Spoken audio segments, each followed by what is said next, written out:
all are enjoying the weather out there. It's supposed to be 80 degrees here where I'm at. So hopefully you all are staying hydrated this week. It's supposed to be warm, but I'm looking forward to it. So welcome to the PEBB Benefits 24/7 webinar. And again, this webinar is for PEBB employer groups. So all attendees are muted. Please do not unmute yourself even if the Zoom application allows you to do so. And we apologize in advance that we will not be able to assist you with any technical issues. And as usual, this webinar will be recorded and posted on the Benefit Administrator's webpage. If you would like closed captioning, it is available. To enable it, just click on the CC icon at the bottom of your screen and select Enable Subtitles. For any questions, please feel free to submit your questions using the question feature throughout the webinar.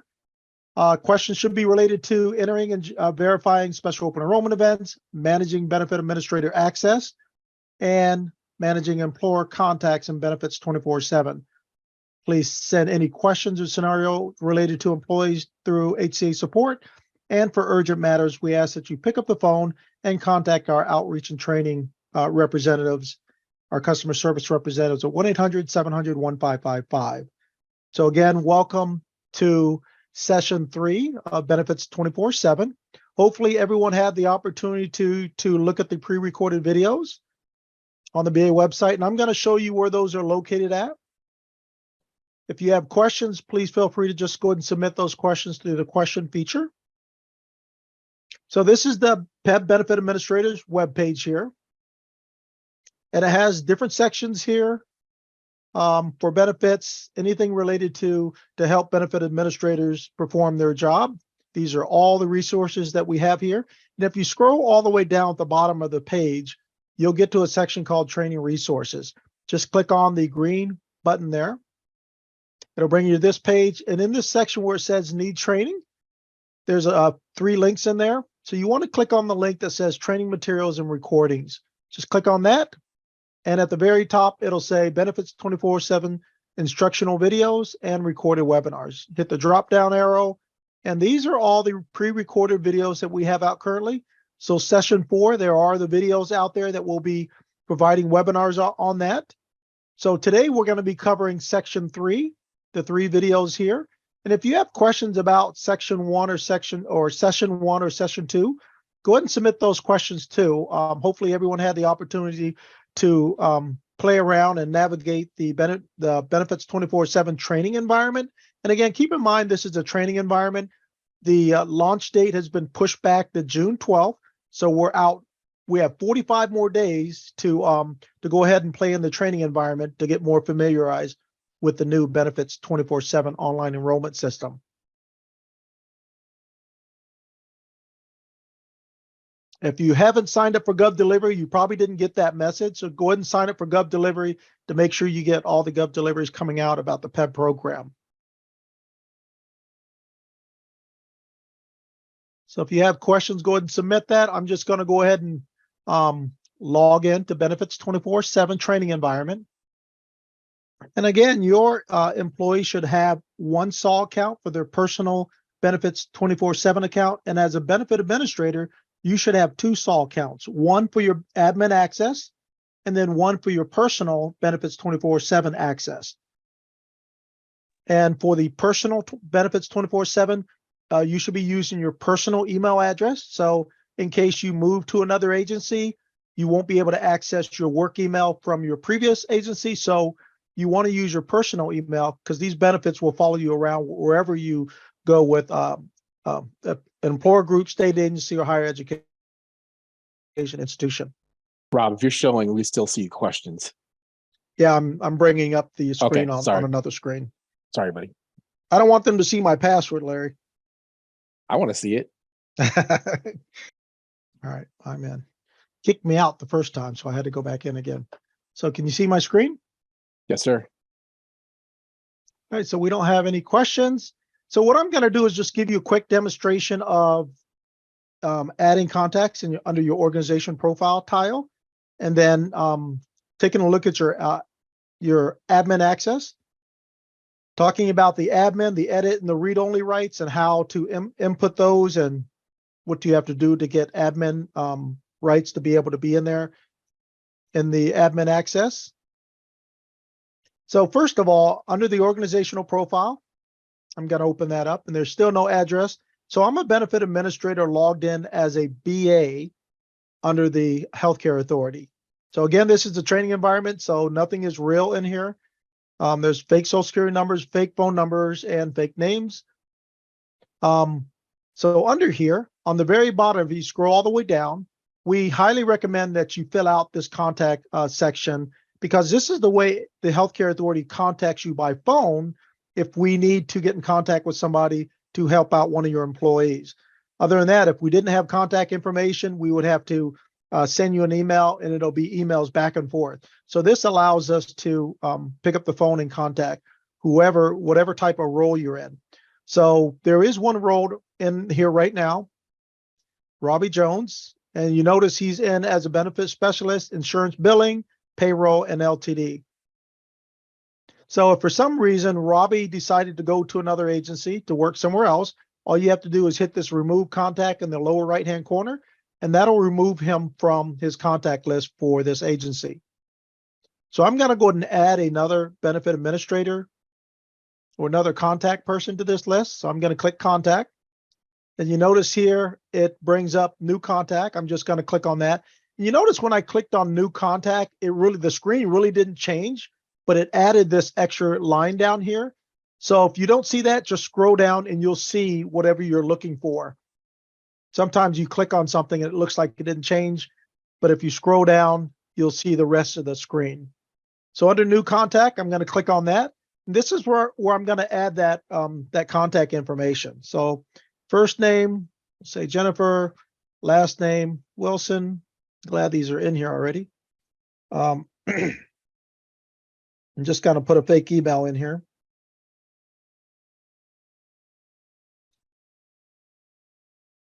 Phone number, we definitely want a phone number in there. And again, this is the only way that we could contact you. Hope that's enough numbers. Yeah. Fax number and the address, we're going to click same as organization. There is not a organization address in here right now, so I'm going to have to insert one or it'll come back as error. So I'm just going to insert a fake address in there. But if you, when you get in the live environment, there will be an address under your organization profile. So if it is the same, just click the box. It's the same, and it'll automatically duplicate that same organizational address down here. But because I don't have one at the top, I'm having to input or it'll give me an error.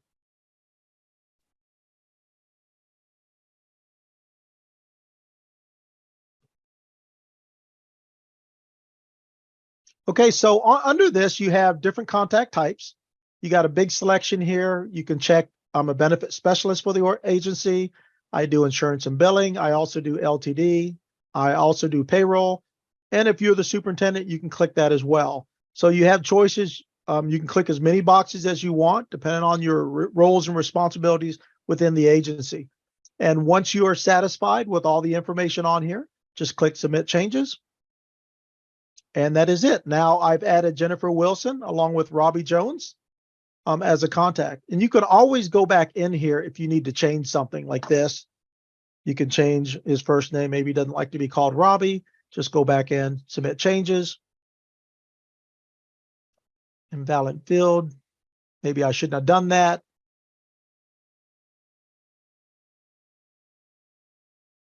Maybe I shouldn't have done that, Larry. But yeah, you should be able to go in there and just edit information that's in there. So that is the way you add a contact to your organizational profile.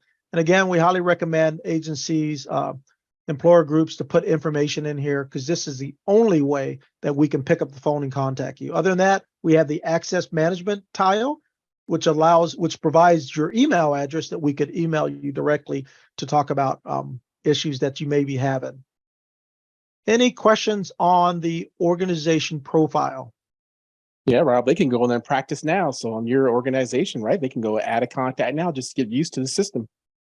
Most definitely. And you notice everything's grayed on the screen when it comes to organizational information. If it's grayed out, that means that information can only be inputted by the healthcare authority. So If there's something that needs to be changed on that, just send us an HCA support request. If your address is one letter off or one number off, just send us the HCA support and they can change that in the system for you. Other than that, all these things that are grayed out on the screen can only be done by the PEBB program.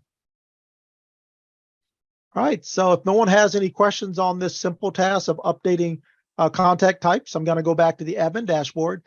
And just like the benefits 24/7, all these tabs at the top work the exact same way that these tiles do.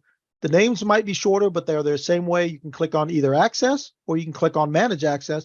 It's going to take you to the same place. You can click on manage subscribers or you can click on subscribers. It's going to take you to the same place. So it's really up to you. Me, I like the big tiles down here because they're big letters and I'm able to navigate and see everything right in front of me. So what I'm going to do now, I'm going to go back to the admin dashboard for the Healthcare Authority, and I'm going to click on Manage Access. So under this, you have an active user section, and you also have an inactive user section. So active users are the ones that are able to access benefits 24/7 from your agency.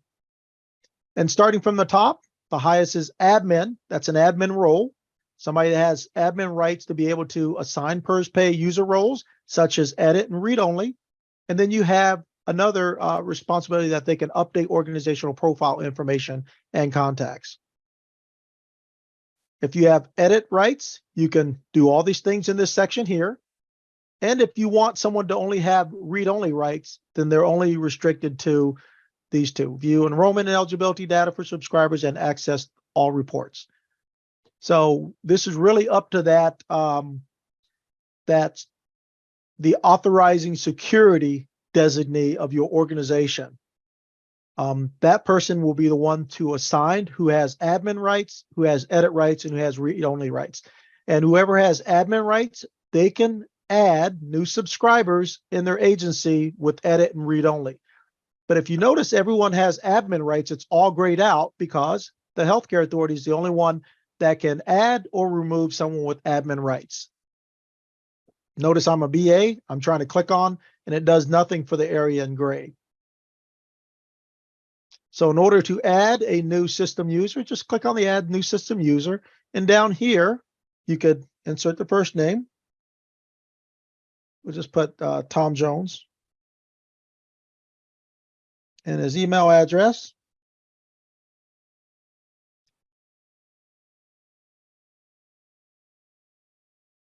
And the type, again, as you notice, you click down, you can't click on admin, only edit and read only because I'm a BA with admin access. So I'm going to go ahead and give Tom Jones edit rights. And I'm going to say, let's see, we hired Tom Jones on Monday. So I'm going to go ahead and click the 24th of April that I wanted him to have access. Or you can do it today, whenever. This is really up to you as an organization. So I'm going to give it Monday, and then I'm just going to hit save. And now Mr. Tom Jones, which is right here, can now have access into benefits 24/7. I would recommend that when Mr. Tom Jones logs into SAW to access benefit 24/7, that he uses the exact email that's in benefits 24/7 right here. So if you're off by a dot or a letter, Mr. Tom Jones will not be able to access benefits 24/7. So it's important that as benefit administrator that you type in the email address exactly the same. And if you get a new benefit administrator, say Tom Jones is leaving your agency, you want to go ahead and remove Tom Jones by entering a access end date here and hit save. And then you want to add the new user. What you don't want to do is cut and paste the new BA over Tom Jones's name and email address, because that's when you're going to run into problems where that new BA will not be able to access benefits 24/7.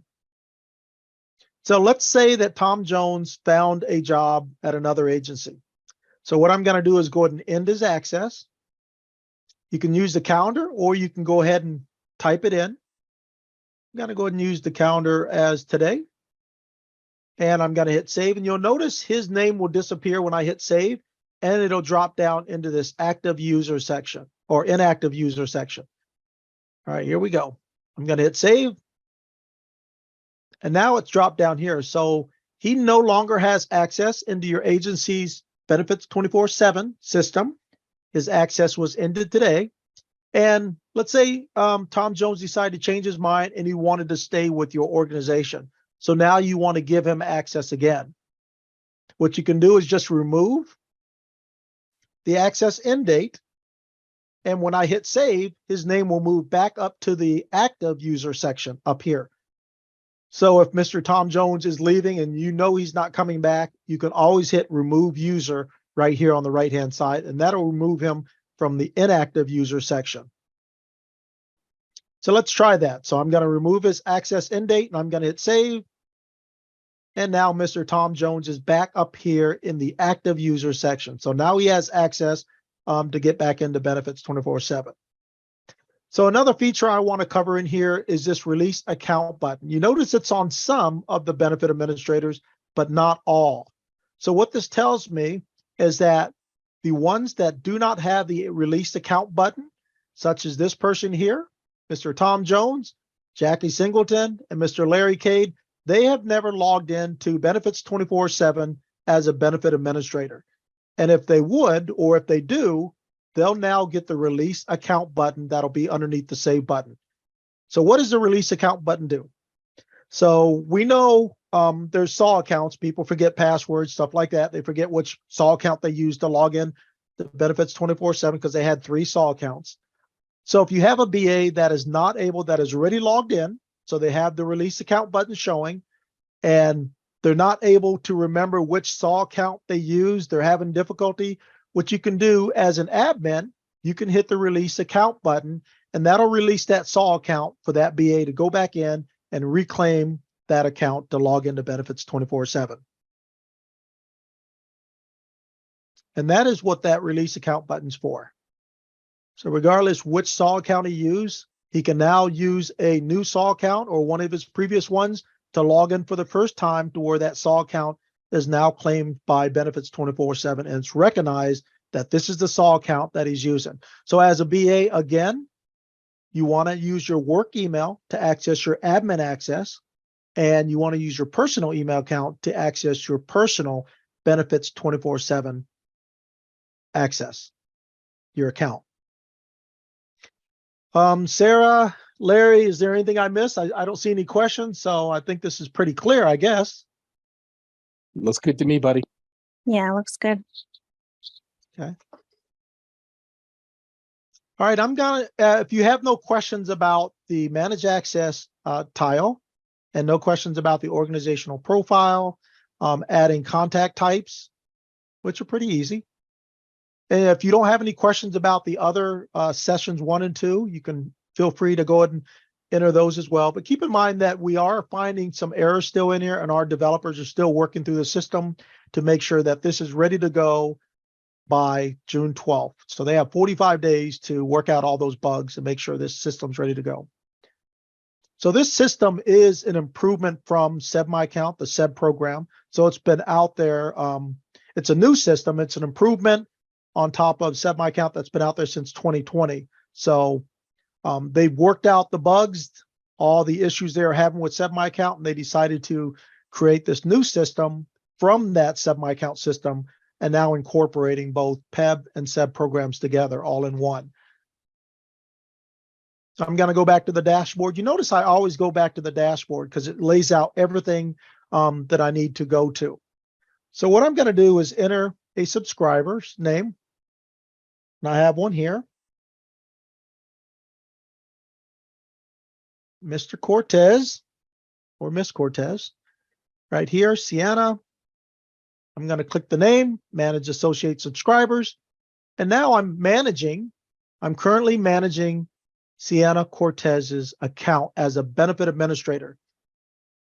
You can tell you have all the tabs at the top, and you still have the blue wizard, even though April 16th has passed, which is their last day of their 31-day election period, and the coverage starts April 1st. But as a benefit administrator, you still have access to the wizard until the lower limit date has been reached. So this wizard as a benefit administrator will still show up if you're managing an employee's account to be able to go in there and make corrections. So you notice the tiles on the employee is a little shorter than what you had as a benefit administrator dashboard. So this is the employees dashboard, and it shows right here, Sienna Cortez. I'm going to hit special open enrollment. So on this account, on this web page here, it does have some information here about special open enrollments. What is a special open enrollment? Again, special open enrollments can be submitted anytime throughout the year. During annual open enrollment, if you have a birth, you want to submit that as a special open enrollment and not as an annual open enrollment event, because any changes you make during annual open enrollment aren't effective till January 1st. So you want to make sure that newborn has coverage immediately. So you want to submit that as a special open enrollment event. So there's two sections here. One is special open enrollment events, and the other one is titled other events and account changes. So on this one here, this is where you would submit a death or divorce.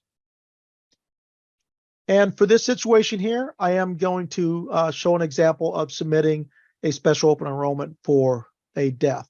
So Sienna's spouse passed away, and the event date I'm going to put down was yesterday. So she got into the system and wanted to submit this SOE for a death or a divorce. I'm going to hit add new event, and it's going to take me through the wizard. So I have a dependent review, and here's my spouse. So Marco Cortez is the spouse of Sienna Cortez, and he passed away. So what I'm going to do is just check the box, death. And if it was a divorce, you would check the box divorce. So I'm going to check the box death. I'm going to hit upload documents.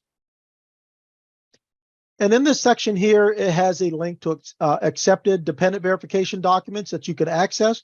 Shows you all the documents, dependent verification documents that are acceptable with the PEBB program. Also has documents here to enroll a spouse, state registered domestic partner, or children. And then it has a little section here, acceptable documents for this SOE. So down here, I'm going to, this section is to upload documents. So as a benefit administrator, employees do not need to upload documents all the time. If they don't want to, they can either upload it here, or they can bring it to your office and you can visually verify that document. So they have two options there. So if a document's not in here, I would contact that employee. I see your SOE, but I don't see any documents. Can you please stop by the office and drop off the death certificate? So again, it's about communicating to that employee. But in this case here, I'm just going to go ahead and upload a death certificate for Marcos.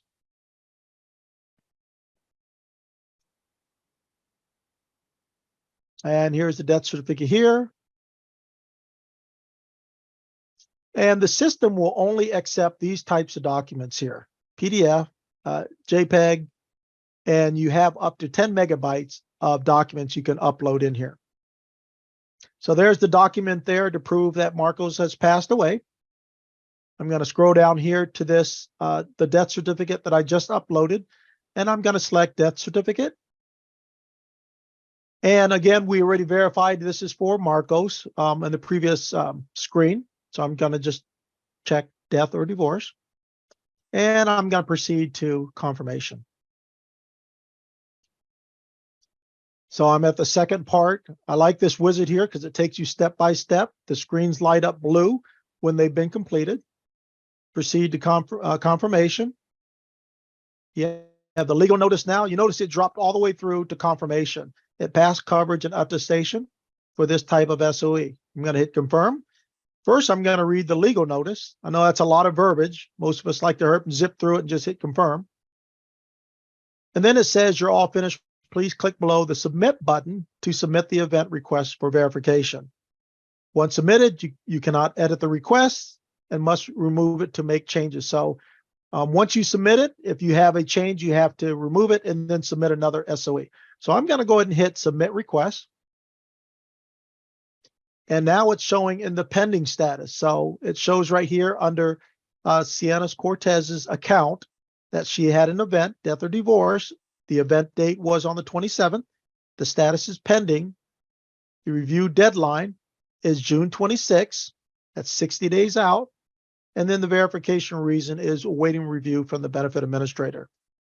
So now I'm going to go out and I'm going to go back to the dashboard as a BA. I'm going to click on the special open enrollment verification tile. And you notice it has two, I think it had one or two on there. Here is my subscriber. the event, the status is pending, the effective date, which means coverage will end on 5/1. The event date when he passed was 4/27. It was submitted 4/28, and it'll expire 60 days, which is June 26th. And it says, yes, there was a document that was uploaded. And again, if it says no, then you should expect that employee to bring a document or contact them and remind them. We didn't get any documents. We're going to need a document before we can verify this. All right, so I'm just going to check the box next to Sienna Cortez. And again, if you don't see anything on the screen, just scroll down and you'll see all the information on there. So I see there's 2 documents in there. So the SOE that was provided was for death or divorce. So I'm going to click on the document. There's the death certificate. Okay, you can always open it up larger if you can't see by holding down on your control and your wheel on your mouse, or you can shrink it down if it's too large. And if you're satisfied and you verified this is a valid SOE event for death, I think, Larry, they could submit a death anytime. Is that what you said earlier? Yes, that's correct. So I'm looking at the death certificate. If I'm satisfied, in the upper left, upper right-hand corner, I'm going to hit the X. And I just verified that is Marcos's name on there. It's a death certificate. I'm going to hit verify. And you notice the verify date is automatically, it's automatically uploaded. It automatically populates when you hit verify. So verification status, I verified that that is a death certificate for the spouse. It's asking you the document type. It was a death certificate. And then notification was provided no later than 60 days from the end of the month in which the event occurred. Yes. And then I'm going to submit changes. Notice everything went gray, which means it's been accepted. So anytime you submit something like this, you're going to have to go to the dependent verification.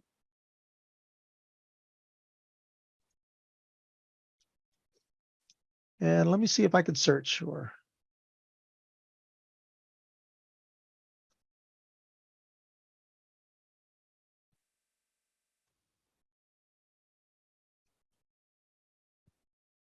Larry, correct me if I'm wrong. I'm not verifying any dependents. So do I need to do this? I don't think I need to do this here. Man, you did last time, I thought, but maybe not. Yeah, I mean, we're removing the dependent, so I don't think I need to verify. Okay. Let's see.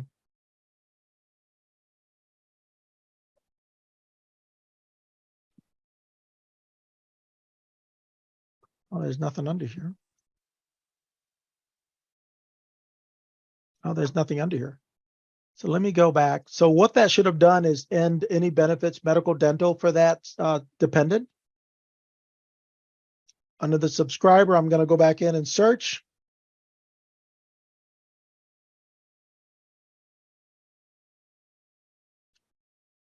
There's the person there, manage dependents.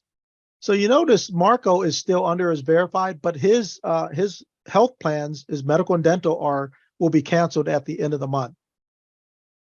So in order to remove Marcos, because he passed away or there was a divorce and you want them completely removed from the account, you would have to go to, click on the plus, and then there's the delete dependent from the account. So clicking this button would remove this person from benefits 24/7 from Sienna Cortez's account completely.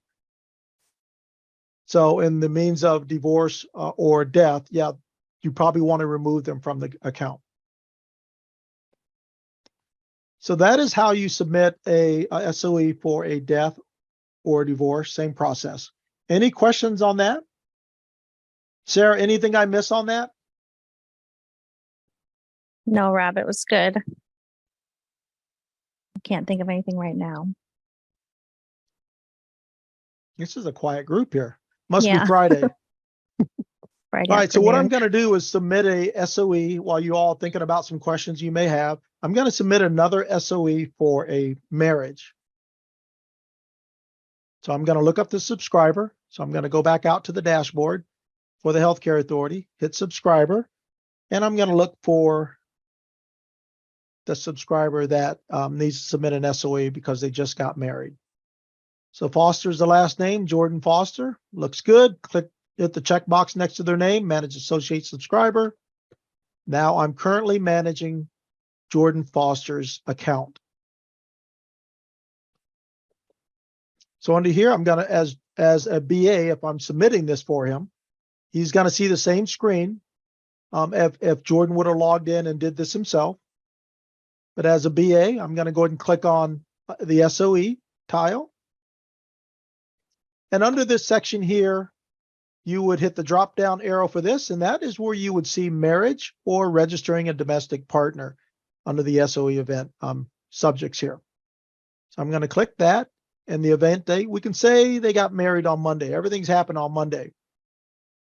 And then again, you do have this coverage effective date override that's available to BAs if you ever need to change that coverage effective date for whatever reason. I'm going to add a new event.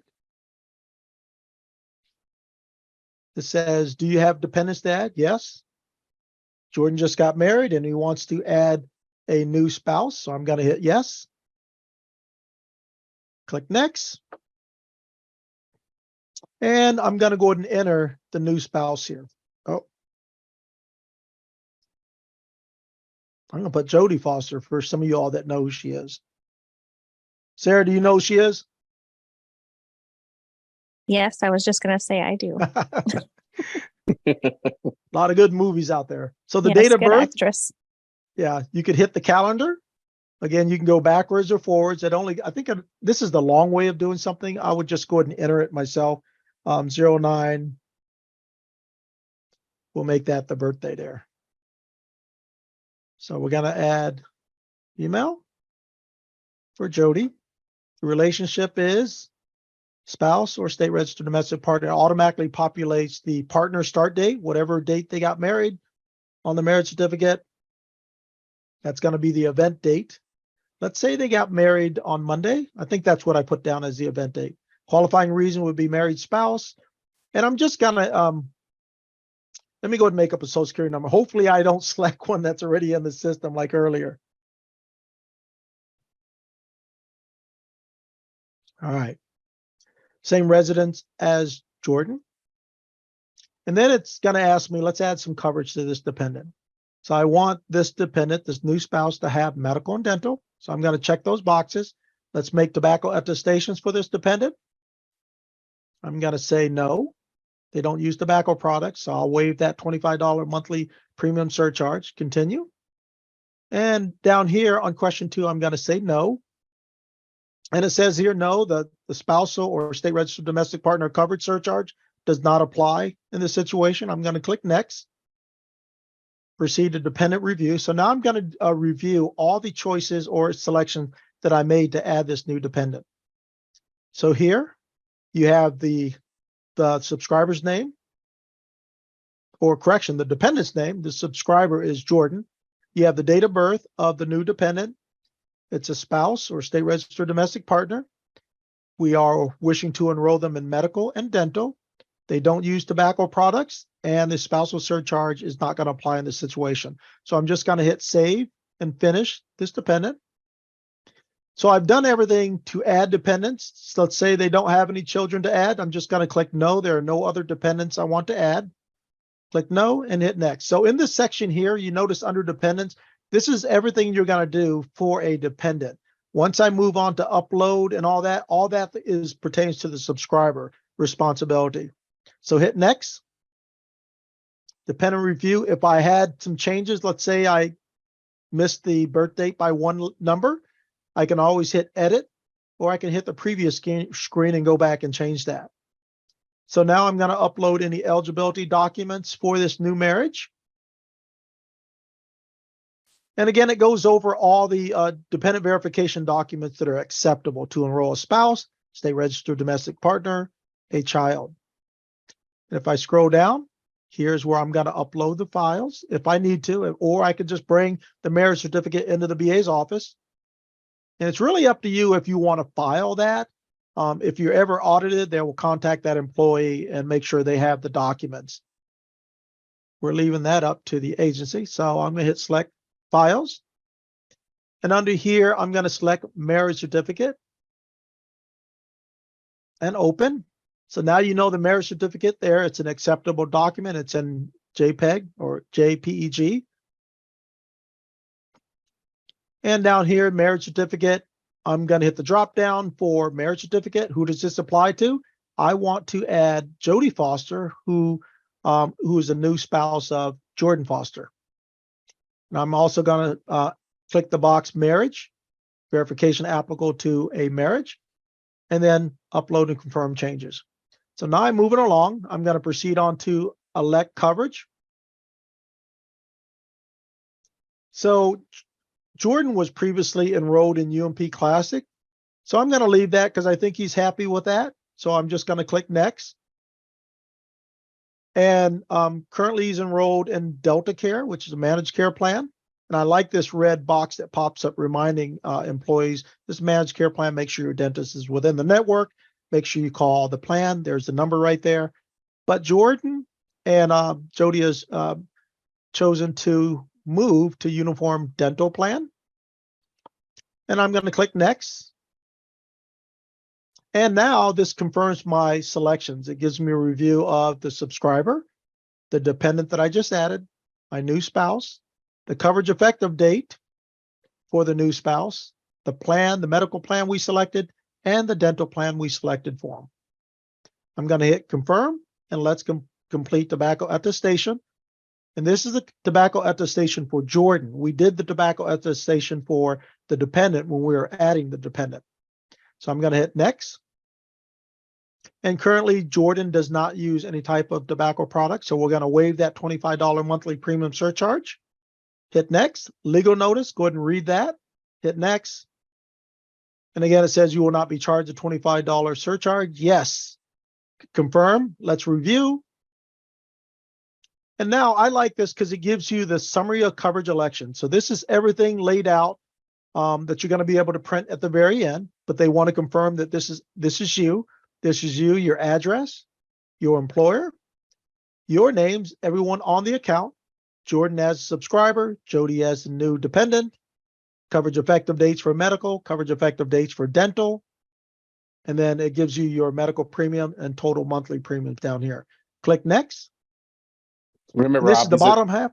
Rob, What's sorry. that, Larry? Remember, that's employer groups. So for employer Yeah. groups, it's not going to show the monthly premium down here.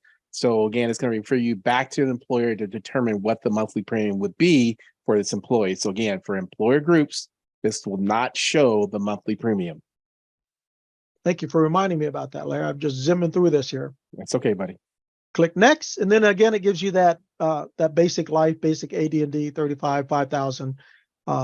So this is the bottom here. This is your last page of your confirmation. If you are satisfied with everything you just reviewed, this page, to include this page, just hit next. There's a legal notice you're going to read through. I'm going to have somebody else read that for me. It's a lot of verbiage. And then I'm going to go ahead and hit confirm if you're happy with everything from this point on. This is going to confirm that all the selections you've made, adding your new dependent onto your account, is everything that you have selected. So hit confirm, and it says you're all done. Please click below to submit your SOE request. Once submitted, you cannot edit this request and must remove it to make corrections. Same thing. When you hit the submit button, it'll go to the dependent verification tile for the BA to take a look at and verify. Because I'm adding a dependent, I also want to go to the dependent verification tab and also verify that dependent. Not only the SOE I'm verifying, but I'm also verifying the dependent. So I'm going to hit submit. And if you wish, you can download the election into a PDF for record, which is a good thing to do. Also, that way, if something goes wrong, you see that you downloaded the summary of coverage. Hit submit request. You notice it's in pending status. All the information you need to see about your SOE that you submitted. I'm going to come out of the account, go back to the admin dashboard. Under the SOE, we're going to find Jordan Foster, the event. It's still in pending status, the effective date, the event date, the date submitted was today, and the expiration 60 days later, June 23rd, and there was a document attached. So I'm going to check the box next to Jordan's name. There's the document that Jordan uploaded. I'm going to click that. There's the marriage certificate.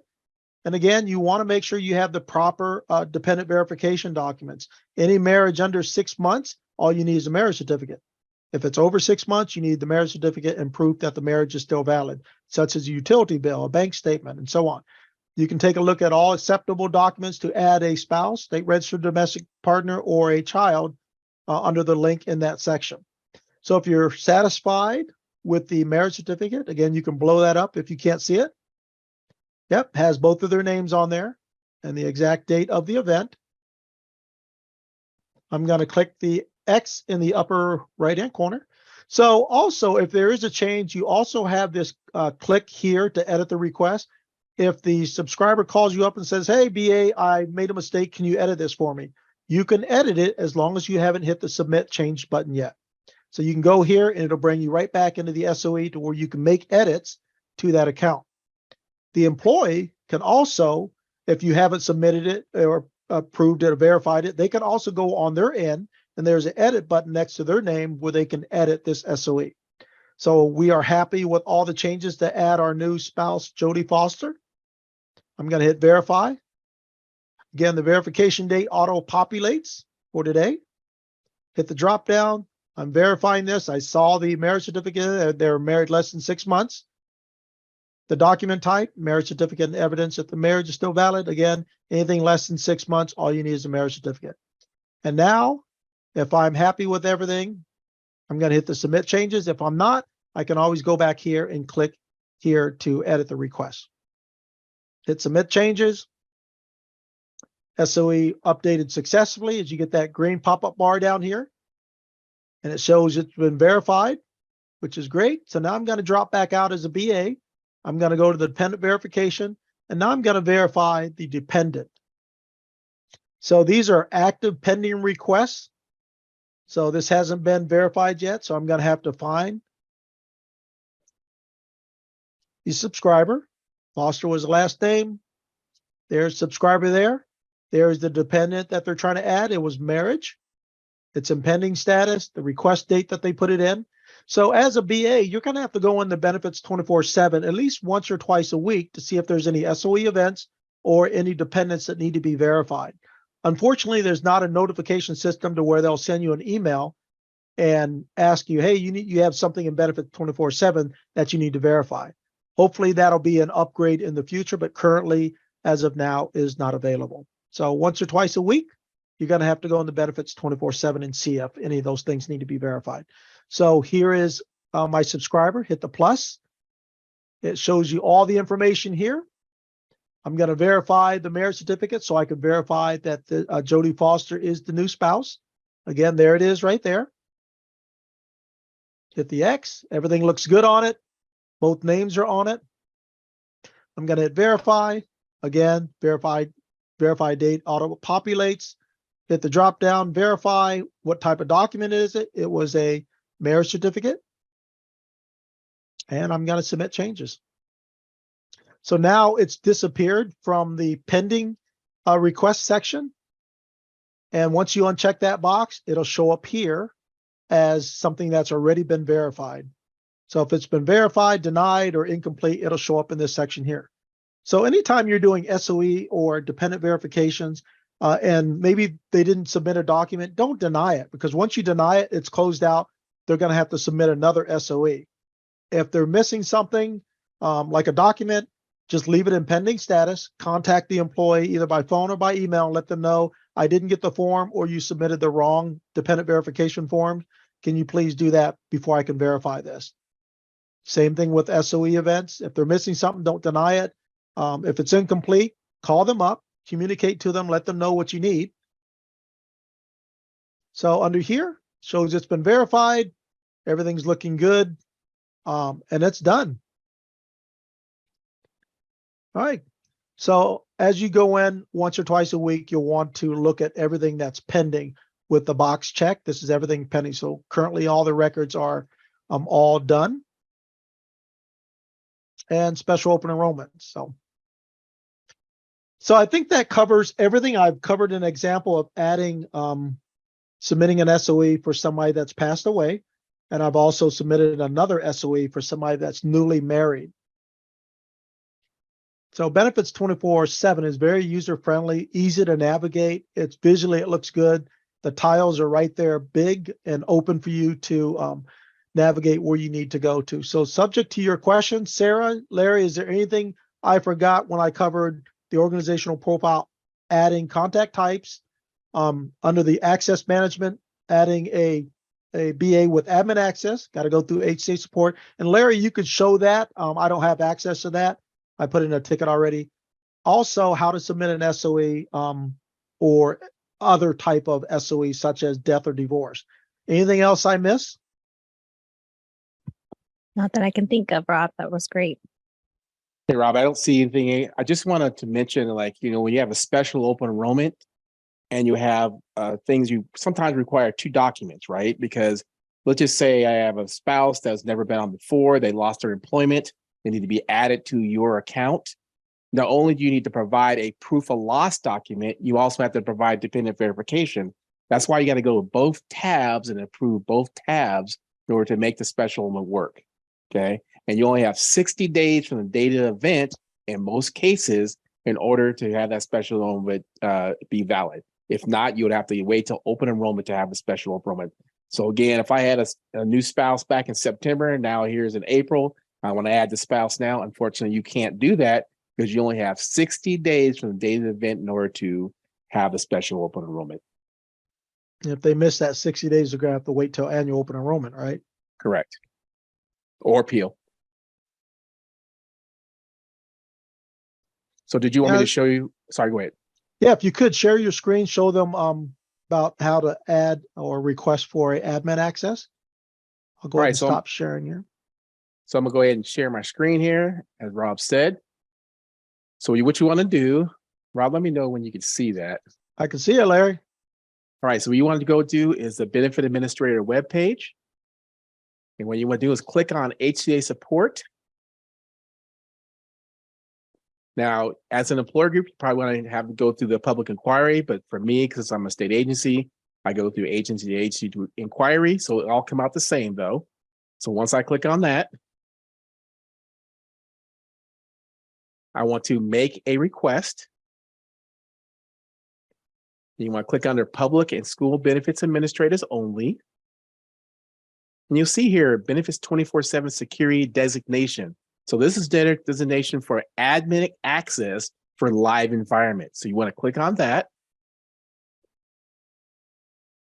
And you want to say, hey, I'm a PEBB organization. You want to select your employer. Let's just say Adams County, for example. And then you want to add an admin. So basically you name, first name and last name, and use your email address. Again, you want to use your work email address for admin access. So you want to basically click on this and you want to add, and then you're good to go. Again, you have to go through this here in order to get admin access. Once you have an admin there, then at that point there, they can assign either edit or read only for your employees.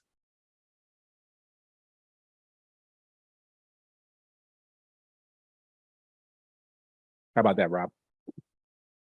That looks good, Larry. Real simple. So they got 45 days before we go live. So I think they want this information as soon as possible. So that is where you need to go to add admin access for your whoever your authorizing security designee submits for admin access. And those with admin access can now assign edit and read-only access to other BAs within your agency. All right, we are waiting for any questions. If you have any questions to ask us about benefits 24/7. And the developers are still working through some bugs to make sure this is ready to go 45 days from now.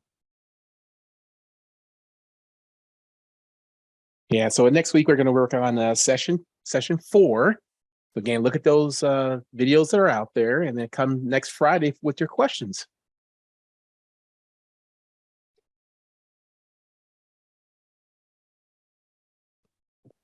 Well, Rob, if there's no questions, Sarah, I guess we probably could end this, give us some time back. You guys have a great, sunny, warm weekend. And thank you for joining today's webinar. Take care. Thank you. Yes, thank you. Have a good weekend.